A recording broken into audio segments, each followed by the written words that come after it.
Ինչ է կատարվել Սամվել Կարապետյանի գործով շուրջ 10 ժամ տևած դատական նիստին, փաստաբան Արամ Վարդևանյանը միայն կեսգիշերից հետո է կարողացել մեկնաբանել։ Ընթերցում էին մի երկար անհետաքրքիր փաստաթուղթ, որը իրավաբանության հետ կոնկրետ Սամվել Կարապետյանի գործով ընդգծենք, որևէ առնչություն չունի։ Քննիչների բարերար Սամվել Կարապետյանի կալանքը երկարաձգելու միջնորդությունն է անիմաստ թուղթ անվանում փաստաբանը։ Պարզվեց, որ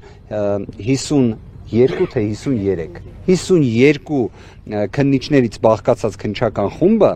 այս շուրջ 60 օրվա ընթացքում առնվազն իրենց դիրքորոշումները այդպիսին դեռ որոշ գործողություններ չեն հասցրել անել։ Այս գործով զբաղվող 5 տասնյակից ավելի քննիչներից 2 ժամից ավելի է պահանջվել միջնորդությունն ընթերցելու համար, հետո հարցեր են տվել փաստաբանները։ Հարցերով հանդես եկանք, մեր հարցերը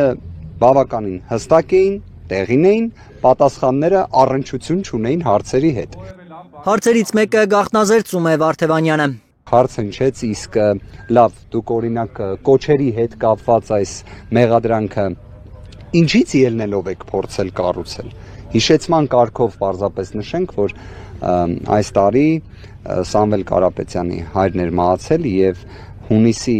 17-ին, երբ Սամվել Կարապետյանը գտնվում էր Հայաստանում, 40-ի արարողությանն էր մասնակցում, դա էր հիմնական առիթը եւ պատճառը, որ վերջինս գտնվում էր հենց Հայաստանի Հանրապետությունում, այդ հանգամանքը եւս ընդգծվեց։